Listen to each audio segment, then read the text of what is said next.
get nixed immediately as they'll just grab Xin first.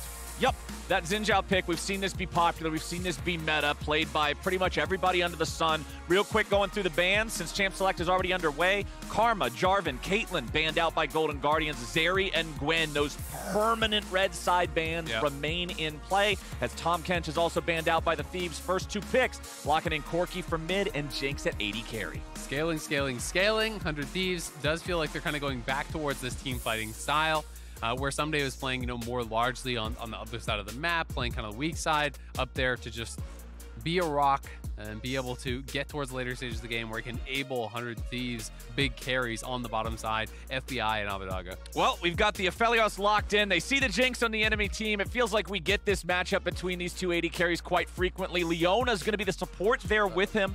Oftentimes you see Aphelios like to have a defensive option with his support, Thresh being one of the most popular ones that can help make up for the fact that he has no escapes, no mobility, but Leona could just help you lock down and blow everybody up fast. And it is really interesting because Huhi is not a guy that goes to Thresh as often as some of the other supports, so I'm wondering, were they kind of trying to call the bluff and say, you don't want to play Thresh anyway, so we're actually going to grab the Leona, take away something that you would have gone for. But very, very curious to see that it was actually skipped over because Olay is a big Thresh player, it is one of his best champions, and to see them give that away is a bit curious, but to me, I guess it just means that they want to have him be their primary engage, not really more of the follow-up, which is usually kind of how Thresh plays. Or looking for picks. Leona is that go button, and if you're not going to draft that for any of your soul lanes on the Golden Guardian side, well, it makes sense to go for Leona here. Well, we do have ourselves a bit of a mismatch here in the first half of the draft, although both teams did pick 80 carry and support. It's a jungler on the Golden Guardians side. It's a mid laner picked up on the 100 Thieves side, which means the bans are going to look a little bit different in terms of where they focus. 100 Thieves already banning out the Ryze there from the mid lane. We've seen this rise in popularity. We've also got the Olaf banned out by the Golden Guardians. This is one of those champions that can just stat check Xin Zhao and just duel him straight to death. Get that one off the table. Victor banned out by 100 Thieves as well, making it double mid lane bans here in the second half. And if they want to protect their jungle more, I think a Trundle ban could make some sense here as well. It's not really a closer special, but that is one of the matchups that a lot of junglers do like into Xin. You can actually duel out very effectively against Xin, and even in the later stage to just pillar him out of fights, make it very difficult for him to play. Instead, it will be the Poppy, and Trundle's going to get locked in. That was instant. As soon as they see the opportunity, jump on it. I mean, this is just one of those champions that when you talk to a lot of junglers, like Kobe is always talking about this as his go-to matchup. When they see Xin, they lock Trundle, and it's just kind of an instant duo they want to be able to kind of have. It also pairs very well, I think, with both Thresh and Corki. You can set up with the pillar for hooks. You can set up for Corki rockets and poke, with that pillar as well in the later stages. It can be very difficult to actually deal with.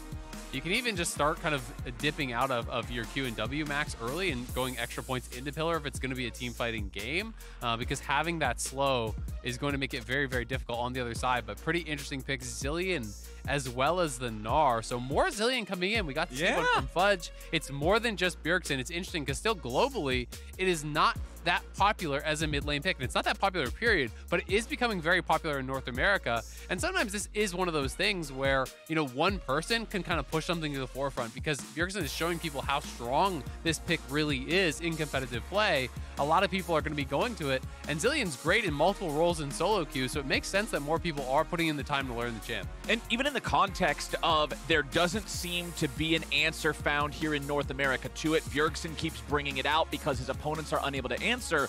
Well, that just means that, hey, Bjergsen's already done the scouting for you. He knows that other mid laners in North America in the LCS can't answer this. So, hey, even if you can't answer it, why not just play it yourself? Why not just put that pressure on the enemy teams yourself? The Gnar there in the top lane locked in for him too. This has been a staple pick in top for a long time. Just feels like one of the default go-tos. That'll be up against the Jace of 100 Thieves. Yeah, it's going to be really interesting. And globally, as far as the major regions, if you're talking only top leagues, there's really not that many plays of the Zilean so far this year. And Bjergsen has 5 of them, so it's going to be interesting to see how it does exactly work out here for them. Yeah, mid is the only reason. Like he's the only one that has actually played. Him and Fudge are all 5 of the major region mid lane Zilean games. So Blaze Olive is going to be jumping in, adding that 6th play. Still all of them in the LCS, and it's becoming kind of this LCS special pick. And that's fun to see. I enjoy seeing these regionalized pocket picks that end up just becoming something else you got to keep in mind when you're talking about that region specifically. Let's see if Golden Guardians can do it, man. Currently 2-2 in the standings. 100 Thieves sitting on a 3-1 coming into week 3 here. You saw the entirety of the analyst desk predicting the 100 Thieves win here on this one. They got the powerful scaling. There do seem to be more options for the Engage by a significant margin on the side of the Golden Guardians. You have the ability for Licorice to go in with a big Mega Gnar. You have Pride Stalker who can jump in. Ole, you already mentioned, is the go button. And on your screen right now in the bottom left, ladies and gentlemen, a good personal friend of mine, Papa Smithy, the GM of 100 Thieves. And if you don't recognize the man beside him, allow me to introduce you to General Sniper, one of the most promising up-and-coming young talents here in the North American region. #1 on the solo queue ladder at the end of last season, I believe. Talk about climbing the damn thing. He had to go up 100 different stories and he got there. And they're here supporting 100 Thieves today. I mean, they're becoming like one of those sports families, where everyone goes pro, like Viper's pro. Oh yeah, man. Go pro. I know they have another brother as well that I think is also super high rated. So, really talented family as far as the League of Legends does go. Gonna be excited to see when he eventually makes his way to the LCS, as everyone I think is kind of expecting. Well, let's see how this one's going to shake out right now, as both of our junglers have started on the bottom half of the map. That means we'll be pathing north, and we'll end up maybe seeing a fight over the Scuttle Crab, maybe not. Down here in bottom lane, again, we're going to be keeping eyes on Huhi, because like you already mentioned, this was not one of the picks that you would expect him to want to play as much as something like a Leona, so that means that they're essentially daring 100 Thieves to play the Thresh at the high level. Yeah, and I mean, he does play it, just it's not one of the ones that you think of as kind of his big picks. It was his 4th or 5th most played last year. He played it 7 times, so he has some games under his belt, but it's not really his go-to, where a lot of other supports, if Thresh is open, they're first locking Thresh immediately. They really love that pairing. Thresh Jinx as well as Thresh Aphelios kind of has been those primary pairings that people have been going for really in the LCS and across the world kind of all this year. So it was left up, and we're going to see if Ole can kind of make good on it with that Leona. Now, one thing I also do want to point out here, difference in summoner spells with our AD carries, they both have strong CC that they have to deal with from the enemy support, but the difference here is the fact that Lost really only has to deal with that hard CC coming out from Huhi. The rest of the champions on 100 Thieves don't offer it, so he has gone with the heal as opposed to the cleanse. So a bit more direct combat power in these bot lane 2v2s there for the side of Golden Guardian. I think it makes a lot of sense, especially when you're looking forward towards team fighting. It's very difficult for the Thresh to hook past those people, past the Leona, past the Xin, past the Gnar, to actually do anything about this. And Closer going to be getting aggressive, but it looked like Pride Stalker was able to grab that, so nicely done by him.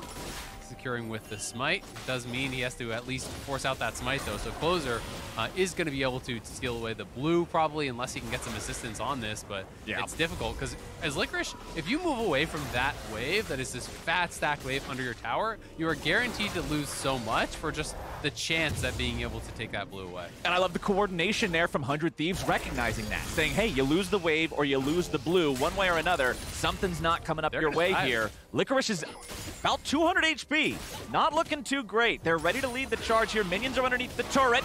Licorice decides to jump forward. He's putting the pressure on to Someday. That R-Bar won't charge, and first blood over to the 100 Thieves top laner. Nice try there, but Licorice, I mean, maybe if he gets that last auto off with the hyper proc, he could have potentially traded the kill onto Someday, but not quite able to do it. And Someday did such a good job softening him up. They're able to pull off that dive. Oh, Ole going in here in the bot lane. FBI pulled to safety.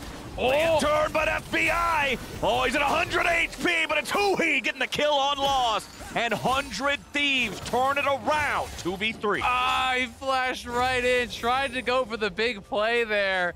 Right into the waiting arms of Huhi, though. He ends up giving over a freebie. Not only does he not get the kill, it's going to mean the FBI can stay around, actually farm up this wave, and his jungler was there, so that one hurts for sure from Lost. Those feel so bad because that was your active choice to engage in that fight. The game could have continued onward 0-0 here in this lane. Those are the ones that you're hitting yourself over later on. Absolutely. I mean, it goes from them being up summoners and, guaranteed pressure. Like, they just had to walk up to the tower with him at low health and the Xin there, knowing the Trundle is topside, and you can, at the very least, pressure FBI off the tower and take an incremental advantage with summoners down, threaten a regank. Now instead, he flashes in, he uses his heal, he's down sums, he dies, and he's the one who's going to have to really be worried about the repeat visit here if Closer comes down to that bottom side. Closer still hanging out around the top here. I never actually saw the recall animation on that Trundle skin before. That's pretty badass how he sprouts the wings and breathes the ice out. I really like that one. Yeah, I'm a big fan of that one. Speaking of flying home, we got both of our mid laners flying back into mid here. Those teleports have been used for the first time here. A Blaze Olive will be the first of our solo laners to hit level 6 with Abbedagga right behind him. And this is what I judge Zilean play off of, really. It's not your bomb placement. It's not your last hitting. These things are very important. But your ability to recognize when the ult is necessary and properly manage it, not wasting it and giving your opponents the opportunity to back away. Yeah. And you already mentioned how, you know, Bjergsen's 4 plays, Fudge is 1. This is going to be a Blaze Olive's first. That's the thing I'm going to be looking for. When these team fights break out, how does this man perform on Zilean, where your perception and your ability to predict is so important? Yeah, absolutely. I mean, that is the most obvious thing when you're watching. I would say there's a lot of little things with Zilean, though, that, you know, when you start to play it a lot, you really can realize, you know, how they actually use the cooldown reset. You know, are you going to speed yourself up, actually, you know, use your W to catch up to someone, and then you're not going to be able to use your double bomb, but maybe you can speed yourself up to catch up, and then you W to actually slow them down so your teammate catches up. Is that better? Is it better to actually hold on to the W and just try to catch up and not use the slowdown to get a double bomb? Like, all these little things about the order of spells can actually make such a big difference in skirmishes, where it can be the difference between catching someone and getting a free kill, or maybe not at all. Because if you use the reset not for double bomb and purely just for speed up and slow down, then you get counter ganked, you can lose these fights. So there's lots of little things and lots of little tricks that really good Zilean players make it look so easy, because they're constantly making the correct decision over and over and over. Well, Closer goes after his own blue, but the Golden Guardians have him figured out. A quick 3-man invade to put GG on the board. Nicely done. A good kill there. They're going to be able to actually take away this bottom side scuttle as well. And while there was that kill on top side, you know, it was Pride Soccer who's just kind of farming it away. Is going to be feeling pretty good about his position in the game already. Yes, Lost did die earlier, but he got a kill back here, and the wave's going to be pushing towards them. So he's going to be up in gold over FBI, and they're going to be really happy about where that gold did go. And back here in mid lane, talking about gold, and back to your previous point about the small things with Zilean, one of the minor things that I mentioned when I was talking about it's not as important as the ultis is just last hitting on this champion. He has a clunky auto attack animation. He has a big AoE as his main spammable skill. It's really easy to screw up your own last hits, but when we're looking at the farm here in mid lane, a Blaze Olive 75, Abbedagga 78, that feels good. Absolutely. You know, and he did get to see what Abbedagga was playing before he picked it, you know, so he wasn't picking it into a strong early game champion. He's playing it in Corki, and then Corki said, all right, I can't punish you, so I'm going Cull, and I'm just going to use scaling as kind of my weapon. Both of them are playing Gathering Storm, so it's not going to be, you know, the most action-packed slugfest mid lane there. You know, it's Gathering Storm, Tier, Cull, Corki. So, you know, you don't have to, you know, kind of really knock Abbedagga for not creating a CS advantage in this lane, but definitely credit to a Blaze Olive for clean farming, because if you don't know the damage thresholds of the bombs, especially when you're getting pushed in, it's very easy to mess up your last hitting under tower. Right, because we know the minions are designed in a way that it's like, hey, the tower gets them down to last hittable, but if the bomb screws it up, well, all of a sudden you're going to find yourself out of luck, just like Abbedagga is here in the river. 2-2 tied up with the Golden Guardians finding another one. And, my friend, that is just the cherry on top of the cake that is the Rift Herald they'll be able to secure now, too. Ole goes in, looking for a potential engage here in the bot lane, 2v2. Wants to get the Q, and he finds the stun. Follow-up ulti coming out from Lost, but it ain't going to lead anywhere. A Blaze Olive with the flash over the wall. Got no and mana for Closer's ult. ready to follow. There's no way out. The man has no mana. Closer gets the kill. Man, and they still haven't even killed the Rift Herald. It's been going on forever. Done. Someday is now trying to stop the Golden Guardians from securing the Herald, and Closer has made his way up to the fight now as well. I said they were going to have the cake, but no, it's 100 Thieves eating dessert. Closer picks up the Herald. Oh my god, it's crazy up on this top side. After all of that, 100 Thieves actually ends up way ahead. You know, up 1.5k gold as well as the Herald. That is a really big deal. It seemed like Golden Guardians just didn't respect the fact that 100 Thieves could actually potentially contest there. And as a result, just kind of haphazardly were trying to collect the wave, take the Herald, do all these things at once. And they end up getting punished big time for it. You know, Blaze Olive just not keeping track of his mana there. A few too many spells used. He flashes over, but Closer, he had his eyes on the mana pool. When Zilean has no mana, he's not going to be able to ult himself, so ends up using the flash. Does end up going down here. He's very low on mana, and does he just use Double Bomb probably on the wave? Double Bomb himself to clear the wave, and now he has no mana whatsoever. And I guess he must not have been on cooldown, or maybe just had to regen the mana, but yep, the ulti in there, the red buff, challenging smite coming through, does get the kill onto him. And he was just trying to be able to push out the wave plus take the Herald, but obviously not respecting that Closer could have killed him off there, and now they kind of lose a lot because they lose Herald, they lose blue buff, and they have a death. And that feels like the second unforced error of this early laning phase here in the game from Golden Guardians. The first being the overdive bottom from Lost. Now you've got this overextension here. Now up in the top side, Licorice in danger of a potential solo death here against Someday. Will manage to get himself away. The Narbar fully charges on that one, and he does get the extra HP to keep himself alive, but Golden Guardians are going to have to stop having these errors because this is costing them, my friend. It is. I mean, that one was really close to a solo kill. Thankfully, he won't lose much because he has his TP, and somebody had already TP'd back. But Olay now caught out on the bottom side, and Pax is there. You don't want this fight. Oh, man, this fight is so bad for the Golden Guardians. 100 Thieves immediately kill the enemy jungler. That means there is no smite to contest the Drake thereafter. They already got the first one nice and early, so they're going to have a 2-0 Drake lead before 12 minutes. Yeah, it just seemed like they're not really on the same page. Licorice TV's back. He's just going to be sent right back to base, if not in a body bag. Woo! That's not good, man. You use the teleport, you're immediately ready to go right back home again. Abbedagga going forward to Blaze Olive at 400 HP. Golden Guardians just feel like they're getting knocked around anywhere the camera goes. They are, man. I mean, 100 Thieves now is getting so much momentum here. There it is, just setting up with the pillar for the skill shots, trying to poke him out. They're only going to be able to get the 2 plates because they hadn't really gotten any chip damage down, but they're close to the third. Up 2 kills now. They have gotten both the dragons, they've gotten the Herald, and they are, closing in on this 2,500 gold lead, looking really, really good. And when you realize it is with a lot of kind of greedy scaling setups here, things not really necessarily built for a lane, you're going to be feeling very, very good about your position, I think, in this game. 100 Thieves, man. This is that squad. I mean, obviously, they were talking a little bit on the desk about how 100 Thieves can sometimes play to the level of their opponents. They can lose some wacky games sometimes, but the level of skill on all these individual players cannot be denied. And Golden Guardians went 2-0 last week, so they're playing to the level of an undefeated weekend. Exactly, my friend. There you go. It's 100 Thieves stepping up, if nothing else. And currently, they are feeling great about it. 13 minutes in, 1 minute left to grab any more plate money they might be able to secure. You can see that they actually have plates off of every single one of the turrets of their opponents, whereas Golden Guardians has taken a single plate this entire time. Bottom lane turret, full 5. Mid lane turret, full 5. Only 1 on that top lane turret has been removed, and all that extra money is going to stack up. It's a big part of that lead here for 100 Thieves. Yeah, it absolutely is. I mean, the cold cash in, all the plate gold that they've gotten, the additional kills, all really making a big difference. And especially if they take this third dragon, there's an enormous amount of pressure then on Golden Guardians. If you allow them to get it to soul point pre-17 minutes, like that is so threatening. Because the Hextech Soul is absolutely one of the strongest ones in the game. It is the strongest Rift from ahead as well. As far as kind of the mechanics of the Rift, you can make much better use of these Warp Gates offensively than you can defensively. So it becomes really, really difficult.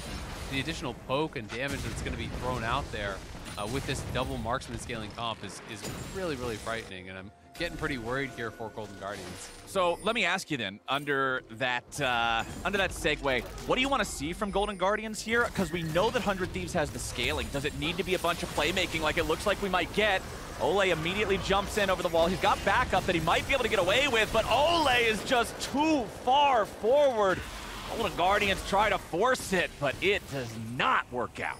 Yeah, it's just the defensive plays kind of answering these aggressive moves that 100 Thieves has been able to do so effectively in a lot of these situations. And I do think that there is some pressure on Golden Guardians to make aggressive plays. As far as your earlier question, what do they need to do? Yeah. I do think they need to utilize this Leona and the Xin and kind of just move around the map and try to find plays, try to find aggressive moves where you're trading out a kill. But Lost, we're going to watch him die. Oh, Lost. There's no way out of that one, buddy. It all just comes down to who they give the kill over to, and it's FBI. The Jinx getting paid 2-0 here in the bottom lane. Yeah, I mean, it's just 100 Thieves, making the better plays, responding incredibly well, utilizing Trundle very, very effectively as well. And now, Mega Gnar's going to expire. You're looking like you are going down. That's exactly what Ssumday was looking for. He jumps in when he knows that the timer is going to run out. He knows he won't be bursted down, and he knows he's getting the isolated kill. Nicely done. I'm not sure if the ultimate was actually used for wave clear or something like that by Licorice. I didn't actually see it used in that 1v1 unless I missed it. So might get to see that, but Ssumday has been running this top lane in this game, has been looking really, really good. And Trundle's making the follow-up so difficult, because one of the nice things about Trundle actually against Zilean is when you are playing this, and my guess is he did use the ultimate, probably just, okay, he looked for scoop in, but it's mostly a wave clear ultimate, to be honest. But when you actually expend that and the hop, and you don't even connect with Ssumday for a good trade, Ssumday just reads the play really, really well. There's no way that Licorice is going to win that extended 1v1 with the hop on cooldown, with the R on cooldown. Ssumday knows the spells are missing for Licorice to be able to fight back, gets the easy kill. Now it's the bot lane tower is going to go down, but to kind of finish up that Zilean point with Trundle, you can actually just pillar out the Zilean when people dive in, and it becomes very difficult for Zilean to actually get in range of the front line to follow up with bombs as well as the ulti, because you create this kind of big zone of separation. And if Zilean tries to walk through the pillar slow into range to do it, you can kind of put yourself in a lot of danger. You're pretty heavily reliant on your move speed, the speed ups with the E, to actually dodge a lot of stuff with Zilean to stay safe. So I think they've been handling this so well, and things are looking really, really rough for Golden Guardians. You can see objective bounties already spawned. They are going to be able to collect 2 here back-to-back, which is really nice. Cross-map play and objective trading is always going to go in the favor of the team that's behind if you're trading equally, and it's going to massively in the favor of the team that's behind if objective bounties are up. Well, FBI will continue applying pressure to this bottom lane tier 2 turret. Closer's going to secure the 3rd Drake of the game for 100 Thieves, no contest.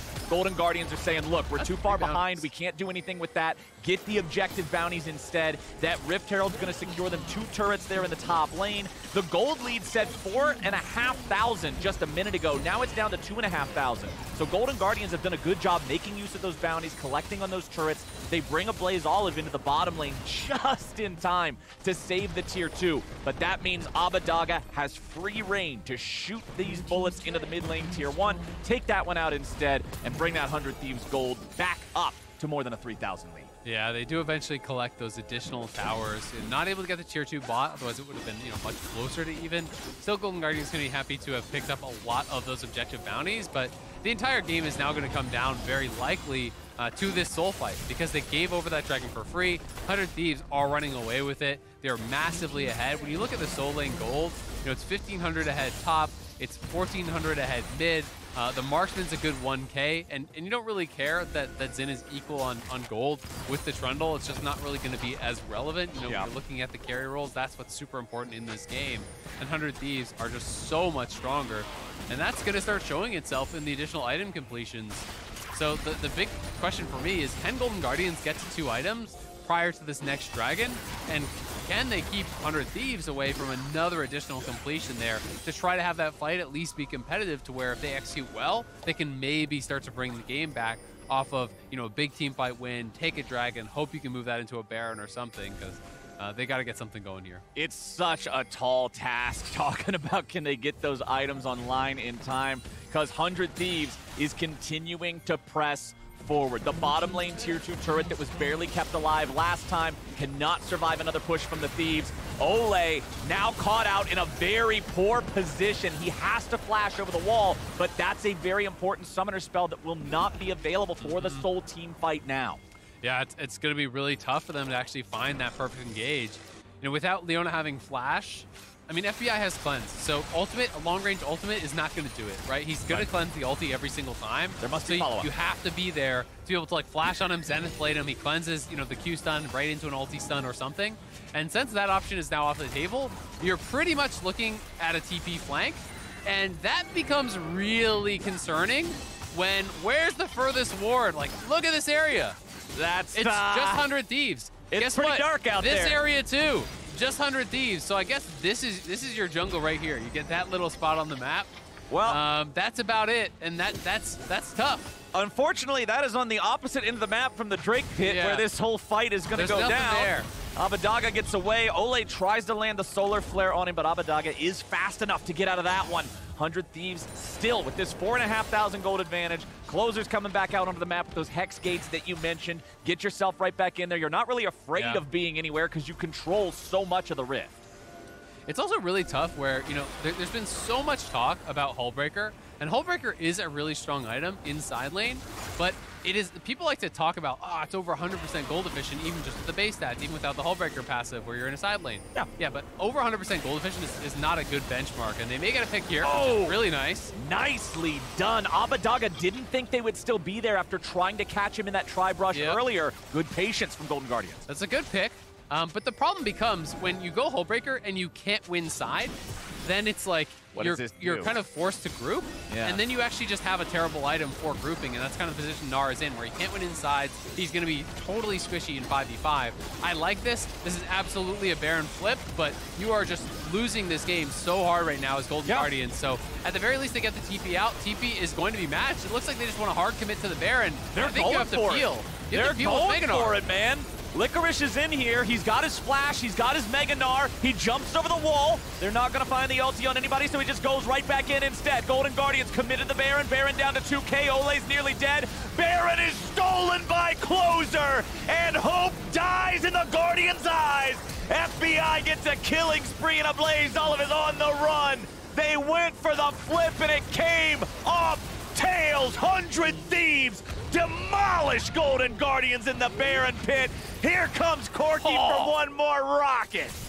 Oh man, they call him Closer because he ends games, and that is the end of the hope for Golden Guardians in this one. They just hard committed to the Baron. I actually liked the initial play, but I felt like they could have actually turned with Flash Mega Gnar ulti from Licorice when they had the initial 5v4. You look at the damage there from FBI, just free firing on him. Absolutely roasting him, losing the Baron there, kills. They're getting Soul in the background because they can't close on this push. But this is going to be 10k plus, and that Soul is worth thousands of gold on top. So you're really looking at like 13, 14,000 is the real gold lead at 22 minutes. Dude, the Jinx, that is a Jinx with Kraken Slayer. She had the Runons, she had the Last Whisper. Just getting to free fire in the Baron pit. I'm not sure because it's really, really close with the little numbers in the 1 space and the 10 space. But I think FBI barely beat the entire team of Golden Guardians in terms of damage output in that fight. All 5 put together was slightly under his, I'm pretty sure. But if I'm wrong at math, that's okay. Because we're not going to need to talk about the gold lead for much longer. Because I feel like this game is coming to a close abruptly. I think so too. It's going to be a tough one. We'll see if Golden Guardians can kind of just wave clear it out. Zilean does have good wave clear. Aphelios, with the right guns, has great wave clear. So you know, there is a possibility that 100 Thieves won't want to just dive it completely. But at the very least, the game is now entirely in 100 Thieves' hands, right? It's up to them if they win or lose the game from this point. It is no longer really about Golden Guardians and their decisions in this one. It is just so hard to come back from this point. As long as 100 Thieves keep taking away the jungle, keep pushing on multiple sides, it's going to be very, very difficult. You have some really nice setup for the poke. You have Jace and Corki now at kind of a later stage of the game where they're on 3 items, and you set up for that with the Trundle Pillar. You walk forward, drop the E, massive slow, and he actually has the Pillar Max that I was talking about where you just put some points in W, but it's going to be a dive. There we go. Ole is stuck. He will have no way out of that one. Tier 2 turret is gone. 100 Thieves just pushing straight into the base here. The Baron play, honestly, I was cool with it. They knew that their opponents had insane scaling. They knew they were already incredibly behind. They couldn't win the Soul team fight fair and square. They felt that was their best shot, and I respect the fact that they went for it, but it didn't go their way. That's Shock Blast! game is over, my friends. This one is all done except for that Nexus fallen. 100 Thieves, they got the minion waves coming up here. The Baron enchant just about to wear off. The wave will make its way into the turrets in time to kill off one of them. Golden Guardians now has all 5 men back on the table. This could be their last stand. Licorice has no flash, but he is ready to transform, and he does have the Mega Gnar ulti. 100 Thieves continuing that push. Zillion Bombs trying to clear out some of the minions, but oh my goodness, the damage of Blaze Olive. He doesn't even get the ulti proc, so now he has to go back into the fountain. 100 Thieves looks like they will back off. Yep, Corki's going to take the Hex Gate out, so they're going to reset here. Very low mana on both FBI and Closer. They don't have a whole lot to work with. Baron is gone, so it looks like we're going to get one more reset, and then this one is done. Yeah, 100 Thieves has just played too clean of a game. Great scaling with the Jinx, with the Corki. The job on the side of Golden Guardians is so difficult to find engages into the Trundle and the Thresh. You can see it's even Mikhail's rush here for Huhi, because he knows the only possible way they could actually lose is a pick on one of their carries would instantaneously die. So you have Cleanse, now you have Mikhail's in the background, you have Stopwatch on FBI. They kind of checked all the boxes here. They are just so far ahead. And Golden Guardians has really gotten nothing going, it feels like, this game. You know, ever since some of those early stages, they got a couple decent picks, but they haven't really been able to turn that into anything. And I don't think we've seen a Zilean ult actually revive someone in the entire game. That was some of the coolest parkour I've seen on Summoner's Rift in a while. Just Hexgate into yeet yourself onto the buff, into Hexgate, into Closer now. Looks like he walked into 5 people, but he's immediately saved. Golden Guardians do not have the damage to burst down the Trundle. There's the Zilean revive you were looking for, but a Blaze Olive is immediately met with more CC right after he gets up. Shock Blast takes half the health off of Lost and Ole. Licorice eats a chunk of damage from it too. There's one inhibitor left standing in the base, and 100 Thieves would love to pad those objective stats a little bit on this one, so why not knock it over? Minion waves being marched in from 3 directions now. One Nexus turret left standing. Licorice is about to just die to the damage from Abadaga. Ole is going to be the next target as the rockets fly out, and Pride Stalker's ready to go down. Everybody from Golden Guardians is washed off the rip, and 100 Thieves get it done in 27 minutes. It's a stomp by the 100 Thieves, man. Really good stuff from them here today. Very clean game. Across the board, they look really good. But I've got to give a shout out to Someday. Him in the 1v1 against Licorice, he created such massive amounts of pressure up there. You know, finding the solo kill, but also setting up the earlier dive by getting him down so incredibly low in that 1v1. You know, when you're winning top side, there's that one mistake on bot side from Lost. 100 Thieves punished that very heavily. Full control over all the objectives. They punished each and every little mistake from Golden Guardians, and their team fighting was excellent. Someday running the show in the top lane, while the early unforced errors from the Golden Guardians carries in the other 2 lanes cost them dearly. A Blaze Olive's death on the Zilean while running out of mana and Closer stuck around in the mid lane. Yeah. The overdive in bottom that you were talking about that got Lost killed. It felt like those mistakes were just too much against the pressure that was building for 100 Thieves. And Golden Guardians quickly found themselves in a spot where they had to make the YOLO call. They had to throw the Hail Mary. That ended up being the fight at the Baron, and it didn't go their way. Yeah, absolutely. And we're going to watch this Baron play one more time. And this is one, I like the call. I didn't like the execution. I didn't feel that they needed to hard commit to this. Corki's still dead. You have Flash, and your Gnar's in Mega Gnar. Why do you not just go for this, hop over the wall, flash in, Mega Gnar him in, see what you can get here, right? And instead, it ends up just flashing defensively on that hook.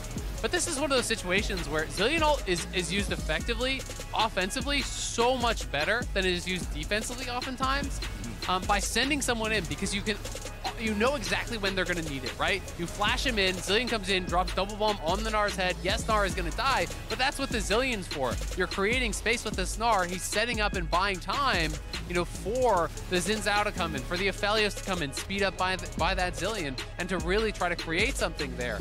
But instead, they hard commit for that Baron flip. Even if they got the smite, it would have been better, but they still would have died. They still would have, you know, lost out in that 5v5, and that's why I would have liked to see them try to turn for the fight, but they just didn't seem fully comfortable and coordinating with the Zilean pick.